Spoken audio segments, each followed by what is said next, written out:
Hello friends, this is Abhishek Kumar and again I welcome you on Study Online. Now today we are going to discuss and again an important topic which is related with the banking industry and it is also related with the economics also.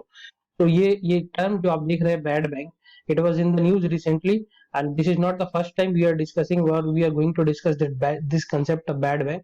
इसके पहले भी ये concept आ चुका है in the year 2017 में. ये bad bank का concept क्या है, तो ये चीज बहुत ही इंपॉर्टेंट है आपको जानना because if you are preparing for the government competitive examination, so these concepts are very much required for the examination point of view. So without wasting any time, let's start discuss the concept of bad bank. जैसा कि आप देख रहे हैं कि bad का मतलब क्या होता है, खराब है. तो यहाँ पर बैड बैंक का लिटरल मतलब अगर बोला जाए तो ये खराब बैंक ऐसा नहीं है. इसके अगर समझने की कोशिश करें तो थोड़ा ये इशू है कहाँ पर, ये समझना बहुत जरूरी है आपको.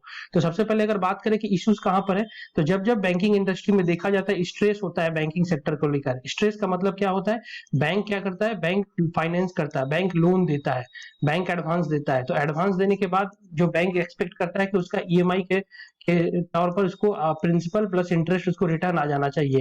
सो जब बैंक का देखा जाता है ना प्रिंसिपल ना इंटरेस्ट कुछ भी नहीं आ रहा है, तो बेसिकली वो लोन जो होता है वो नॉन परफॉर्मिंग एनपीए हो जाता है, नॉन परफॉर्मिंग एसेट होता है, और इसको बाद में जाकर इसको लॉस एसेट में डिक्लेयर करना पड़ता है. तो ज्यादा अगर बैंकिंग सेक्टर में अगर एनपीए इंक्रीज हो रहा है, सो दैट इज व्हाट इसको बोला जाता है स्ट्रेस. तो time to time we have seen that कि बैंकिंग इंडस्ट्री में बहुत सारा एनपीए का इश्यूज क्रिएट होता रहता है. नाउ रिसेंट इशू जो रिगार्डिंग द कोविड-19 का इशू है, एज यू नो दैट कोविड-19 के चलते इकोनॉमिक एक्टिविटी डिसरप्शन हुआ है, जिसके चलते बहुत सारे जो बिजनेसमैन है, जो कंपनीज है, जो बैंक से बोरो किया हुआ है, वो उसका ईएमआई नहीं दे पा रही है. And it is expected that after the moratorium period which is going to end on the August 31st 2020, so it is expected that कि मैक्सिमम जो लोन है वो एनपीए में डिक्लेयर हो सकता है, जो कि लोग नहीं रिटर्न कर पाएंगे बिकॉज कंपनियां का प्रॉफिट नहीं हो पा रहा है, अच्छा से इकोनॉमिक एक्टिविटी नहीं हो पा रहा है. सो इट इज एक्सपेक्टेड दैट 11% से ज्यादा बढ़कर ये 18% तक वो एनपीए बढ़ सकता है बैंकिंग इंडस्ट्री में. This is the huge challenge for the bank. Now ये बेसिकली है कि एनपीए बढ़ रहा है, तो एनपीए को सॉल्व करने के लिए किस तरीके से क्या करना चाहिए. तो इसी कंसेप्ट में तो प्रपोजल आ रहा है आपका बैड बैंक का. तो समझिए बैड बैंक होता क्या है. Bad bank is nothing but just as a company, जिसको बोला जा रहा है एसेट रिकंस्ट्रक्शन कंपनी. ये अभी आज के डेट में भी एग्जिस्ट कर रहा है. बहुत सारे एसेट रिकंस्ट्रक्शन कंपनीज है, रिकंस्ट्रक्शन कंपनीज है, स्पेशल पर्पस व्हीकल बोला जाता है, अलग अलग सा कंपनी का नाम है जो कि बोला जाता है एसेट रिकंस्ट्रक्शन बैंकिंग. ये क्या करेगा, ये करेगा by bad loan from NPA, bad loan जो कि एनपीए बोला जाता है. ये बैड लोन परचेस करेगा, किससे परचेस करेगा, कमर्शियल बैंक से परचेस करेगा एट ए डिस्काउंट रेट पर. सपोज कीजिए कि यहाँ पर स्टेट बैंक ऑफ इंडिया है और स्टेट बैंक ऑफ इंडिया ने किसी को लोन दिया हुआ है, मान लीजिए 1 लाख रुपीज लोन दिया हुआ है. But if state bank of India is not able to recover this 1 lakh rupees from that person, so in that scenario this asset जो कि नॉन परफॉर्मिंग एसेट हो गया, ये एसेट क्या करेगा, ये बैड बैंक को ये सेल कर देगा. अब ये स्टेट बैंक ऑफ इंडिया का यहाँ पर 1 लाख रुपया जो डूब चुका है, जो बोरोवर लिया तो वो पैसा नहीं दे रहा है, ये बैड बैंक को कुछ इसके डिस्काउंट में सेल कर देगा. मतलब ये या तो इसको 75 आपका 1000 में सेल कर देगा, 75,000 में या 80,000 में, या जो भी कुछ होगा इसको डिस्काउंट में सेल कर देगा. बाद में क्या करेगा, ये बैड बैंक इससे परचेस करने के बाद ये जो लोन लिया हुआ था उसे रिकवर करने की कोशिश करेगा, और या तो फिर ये मार्केट में सेल करके फिर वो पैसा रिकवर करने की कोशिश करेगा. सो बैड बैंक जो एसेट रिकंस्ट्रक्शन कंपनी होती है, बेसिकली वो स्पेशलाइजेशन इसी में होती है कि किस तरीके से लोन को रिकवर किया जाए. तो यहाँ पर क्या हो रहा है कि जो स्टेट बैंक ऑफ इंडिया का ये जो झमेला है कि हमको 1 लाख रुपया रिकवर करना है, वो झमेला क्या करेगा, वो नहीं रखेगा, हेडेक नहीं रखेगा, वो डायरेक्टली वो बैड बैंक को सेल कर देगा. तो this is basically the concept कि बैंक अपना जितना भी सारा एनपीए है वो सेल करना चाहता है कमर्शियल बैंक को. कमर्शियल बैंक का एनपीए है जो सेल करना चाहता है बैड बैंक को, एक अलग सा कंपनी बनाने के लिए बात किया गया. अगर ये बात किया जाए कि प्रपोजल कहां से आया है बैड बैंक का, तो ये प्रपोजल अगर आप देखिएगा इकोनॉमिक सर्वे में ऑलरेडी डिस्कस हो चुका है. इकोनॉमिक सर्वे 2017 में एक प्रपोजल आया है कि public sector asset rehabilitation agency पारा को लेकर एक टर्म आया था कि ये क्या होना चाहिए. पारा तो वही कंसेप्ट है बैड बैंक का. ये बैड बैंक का बोला गया था कि इंडिया में एक अलग सा बैड बैंक होना चाहिए जिसका नाम होना चाहिए पब्लिक सेक्टर एसेट रिहेबिलिटेशन. मतलब पब्लिक सेक्टर एसेट का मतलब पब्लिक सेक्टर बैंक का बात किया जा रहा है, एसेट का मतलब यहाँ पर लोन एंड एडवांसेस हो रहा है, रिहेबिलिटेशन एजेंसी मतलब बैंकों का जो पैसा फंसा हुआ है वो पैसा परचेस करके और वो पैसा रिटर्न कर देना चाहिए. तो ये 2017 में ऑलरेडी एक पारा के नाम से बोला गया था कि बैड बैंक बनाना चाहिए. उसके बाद ये रिसेंट प्रपोजल आया है आपका आईबीए की तरफ से, इंडियन बैंकिंग एसोसिएशन की तरफ से, जिसमें बोला गया है क्या कि इंडिया में बैंकिंग में जिस तरीके से एनपीए इंक्रीज हो रहा है, इसलिए government should like to focus to make a bad bank. तो ये बेसिकली इंडियन बैंकिंग एसोसिएशन के जो चेयरमैन थे, जो चेयरमैन है वो आपका है सुनील मित्तल। तो उनका एक कमेटी बनाया गया था, जो कमेटी का नाम था faster resolution of stressed asset in public sector bank. तो उसके कमेटी के एक रिकमेंडेशन का एक एसेट मैनेजमेंट कंपनी होनी चाहिए जिसका नाम होना चाहिए सशक्त इंडिया एसेट मैनेजमेंट, जो कि ये चीजों को रिजॉल्व करके, जो कि कमर्शियल बैंक के एनपीए को परचेस कर ले। तो ये प्रपोजल ये इंडियन बैंकिंग एसोसिएशन की तरफ से दिया गया था। किसको दिया गया है? मिनिस्ट्री ऑफ फाइनेंस मिनिस्ट्री को दिया गया है, plus reserve bank of India को ये प्रपोजल रिसेंट में अभी ने इंडियन बैंकिंग एसोसिएशन में ये ध्यान में रखते हुए, चूंकि कोविड का सिचुएशन चल रहा है तो कल के डेट में NPA is going to increase. Apart from this, it has been seen that in the year 2018 में एक deputy governor of reserve bank of India जैसे विराल आचार्य ने, उनका एक कंसेप्ट था कि उन्होंने भी एक बोला था कि इंडियन बैंकिंग इंडस्ट्री को क्लीन अप करने के लिए एक अलग से प्राइवेट एसेट मैनेजमेंट कंपनी बनाई है, या तो नेशनल एसेट मैनेजमेंट कंपनी बनाई है। So in the past we have seen that there are certain proposal has been given from the different platform to have a bad bank in our country.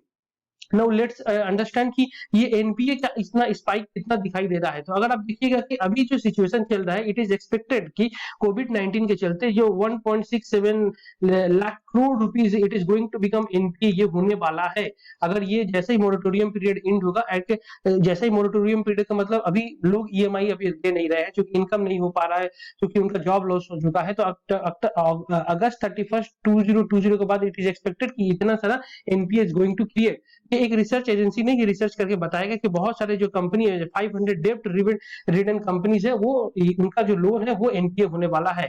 और इसके पहले अगर बात किया जाए कि ऑनसेट ऑफ द पेंडेमिक, ये pandemic start होने के पहले ऑलरेडी इंडिया में 2.54 lakh crore anticipated prior to the onset, मतलब आने से पहले ऑलरेडी यहाँ पर एनपीए क्रिएट हो चुका है। तो यहाँ पर जो बोला जा रहा है कि 421 लाख करोड़ जो कि एक्सपेक्टेड है एनपीए में, वो इंक्रीज होने वाला है। So this is again a very concern for the banking industry, and that is why it is time and again it is the concept is coming out कि बैंक में NPA होना चाहिए।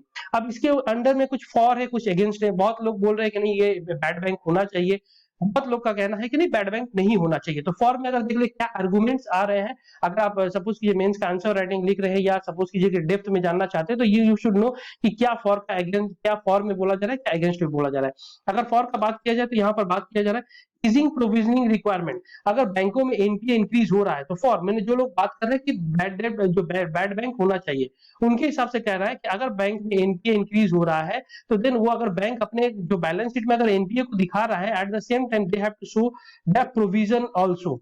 Provisioning उनको अलग से दिखाना पड़ेगा। प्रोविजनिंग का मतलब होता है certain amount of money set aside. अगर सपोज कीजिए आपका 1 लाख रुपया अगर एनपीए हो चुका है, तो आपको ये बैड डेब्ट में कन्वर्ट हो चुका है, तो आपको प्रोविजन में मतलब 1 लाख रुपया अपने प्रॉफिट से हटा कर रखना पड़ेगा।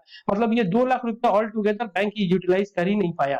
तो जितना एनपीए होगा उतना प्रोविजनिंग अमाउंट बढ़ेगा। तो यही बात किया जा रहा है कि अगर एनपीए ही नहीं रहे, एनपीए को हम बेच दें, बैड बैंक को बेच दें, तो हमको प्रोविजन नहीं करना पड़ेगा। सो that is what easing provision requirement. और ये पास्ट में देखा गया है कि ज्यादा एनपीए हो जाने के चलते बैंक का जो प्रॉफिट होता है, प्रॉफिट से कुछ मार्जिन निकाल देना पड़ता है प्रोविजन के लिए, जिसके चलते बैंकों का जो प्रोविजन के चलते बैंकों का जो प्रॉफिट है वो डिक्लाइन कर जाता है, और कुछ समय तो ये नेगेटिव में भी प्रॉफिट चला जाता है। डी एश्योरिंग ट्रस्ट, अगर बात करें कि क्यों बैड बैंक होना चाहिए, तो ये बहुत लोगों का कहना है कि सपोज कीजिए मान लीजिए स्टेट बैंक ऑफ इंडिया में, अगर स्टेट बैंक ऑफ इंडिया में एनपीए इंक्रीज हो रहा है, तो इसका मतलब क्या है कि कल के डेट में अगर मान लीजिए हम एक इन्वेस्टर है, अगर हम डिपोजिटर्स हूं, तो मैं अगर देखूंगा कि एनपीए अगर स्टेट बैंक ऑफ इंडिया में इंक्रीज हो रहा है, तो मैं शायद अपना पैसा डिपोजिट ना करूं, मैं अपना पैसा विड्रॉ कर लूं, और जो इन्वेस्टर है वो शायद अपना स्टेट बैंक में अपना ट्रस्ट ना दिखा पाए। तो ये एक प्रोसेस है कि बैंक में अगर एनपीए हो रहा है तो वो बैड बैंक को बेच दे, तो ताकि इससे क्या हो जाएगा, जो एनपीए है वो नहीं दिखेगा तो बैंकिंग इंडस्ट्री में लगेगा कि नहीं बैंक में, इस बैंक में एनपीए कम है, तो एक नया एक ट्रस्ट जगेगा जो कि नहीं हमारा पैसा सुरक्षित है, हमारा पैसा में कोई दिक्कत नहीं हो रहा है। तीसरा अगर बात करें concern about the IBC, Indian bank के इंसॉल्वेंसी एंड बैंकरप्सी कोड के बारे में बात किया जाए, तो अभी जैसे हमारे देश में 2016 में आईबीसी एक नया लॉ पास किया, इंसॉल्वेंसी एंड बैंकरप्सी कोड एक लाया गया था, जिसमें बोला गया था अगर कंपनियां अगर बैंकों का पैसा रिटर्न नहीं कर पा रही है तो इंसॉल्वेंसी एंड बैंकरप्सी कोड में वो मैटर जाएगा और वो मैटर का फास्टर रेजोल्यूशन होगा। बट उस केस में देखा जा रहा है कि सपोज कीजिए स्टेट बैंक ऑफ इंडिया ने किसी एक कंपनी को लोन दिया हुआ है, मान लीजिए 10 लाख करोड़ लोन दिया हुआ है, और ये मैटर अगर इंसॉल्वेंसी एंड बैंकरप्सी कोर्ट के पास जाता है, जो कि एक फास्टर रेजोल्यूशन करने का तरीका है। तो यहाँ स्टेट बैंक जाएगा, वहां कंपनी जाएगा, ये मैटर सुना जाएगा। तो ये क्या करता है, जो जजमेंट देता है, इट हैज बीन सीन कि जो 10 लाख करोड़ रुपया का जो फंसा हुआ था पैसा, ये कंपनी को जजमेंट देता है कि ठीक है, आप जितना भी है, आप जो भी है इसका एक मिटिगेशन करके इसको कंप्लीट कीजिए। तो यहाँ पर देखा जाता है कि 6 लाख करोड़ का एक डिसीजन आईबीसी ने दे दिया कि आप स्टेट बैंक ऑफ इंडिया को 6 लाख करोड़ रुपया रिटर्न कर दीजिए। क्योंकि रिजोल्यूशन तो फास्टर हो जाता है, बट यहाँ पर देखा जाता है जो कि मिलना चाहिए था 10 लाख करोड़, वहां पर सिर्फ 6 लाख करोड़ का ही सिर्फ जजमेंट पास होता है। तो यहाँ पर एक जो मार्जिन है 4 लाख करोड़ का, ये बैंकों का लॉस हो जाता है। जो कि यहाँ पर बात किया गया हेयर कट, बैंकिंग इंडस्ट्री में ये टर्म इंपॉर्टेंट है। हेयर कट का मतलब होता है जो आपका इन्वेस्टमेंट है उससे आपका रिटर्न उतना नहीं आ पा रहा है। हमने किसी को लोन दिया है 10 लाख रुपया, लेकिन वहां से मैं रिकवर नहीं कर पाया, और रिकवर कितना कर पाया, 3 लाख रुपया, 4 लाख रुपया, 5 लाख रुपया। तो जो पैसा नहीं रिकवर पाया तो उसी को बोला गया हेयर कट। कट का मतलब कम कर दिया जा रहा है, that is what the haircut is. तो आईबीसी में एक इशू दिखाई दे रहा है क्या, कि यहाँ पर जो बैंकों का पैसा है उसमें बहुत सारा जो हेयर कट हो जा रहा है, जो मिलना चाहिए था उतना नहीं मिल पा रहा है। Since the bank recoveries in loan recovery, यहाँ पर बात किया जा रहा है कि बैड बैंक का, क्योंकि बैड बैंक स्पेशलाइज्ड होते हैं।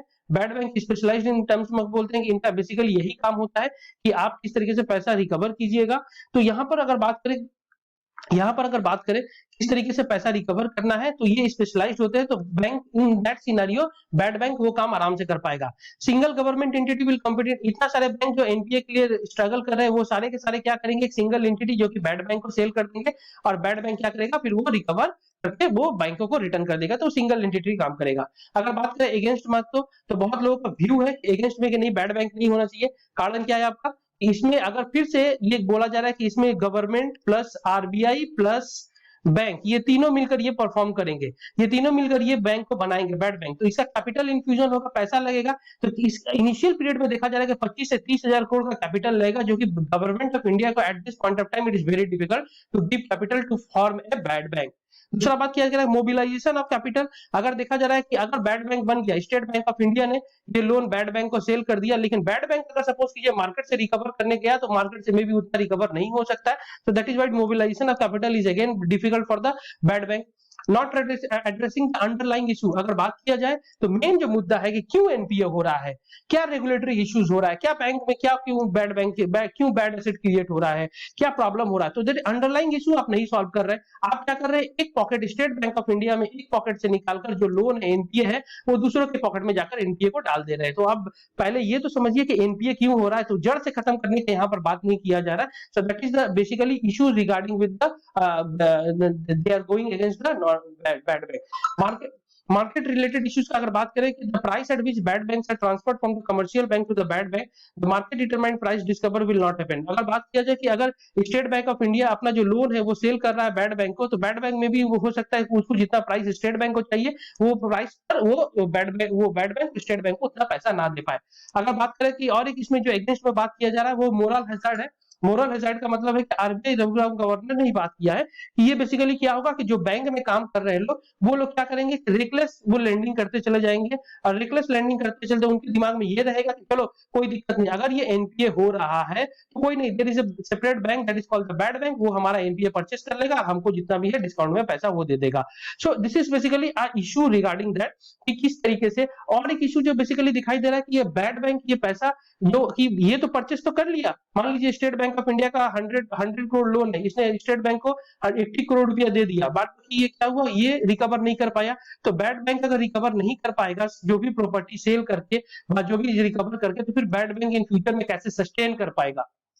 तो ये भी एक बहुत इंपॉर्टेंट जो कंसर्न है बेसिकली बैड बैंक को रिलेटेड करते हुए। सो अभी ये प्रपोजल अभी under the ministry of finance और रिजर्व बैंक ऑफ इंडिया के कंसिडरेशन में है, बट जहां तक बात है कि government of India is not like in favour of to open a bad bank, because government का कहना है कि already in the last 5 years 3.08 lakh crore हमने रिकैपिटलाइजेशन बैंकिंग सेक्टर में किया है, जो कि बैंक में जितना भी सारा एनपीए है उसको रिड्यूस करने के लिए। सो फर्दर से एक अलग सा बैड बैंक क्रिएट करना और फिर से कैपिटल इन्फ्यूज करना, इट्स बेटर। जो भी कैपिटल की जरूरत पड़ेगा तो वो हम फिर से पब्लिक सेक्टर बैंक में इन्फ्यूज कर देंगे, और जो अंडरलाइन जो इश्यूज है उसको हम सॉल्व करने की कोशिश करेंगे।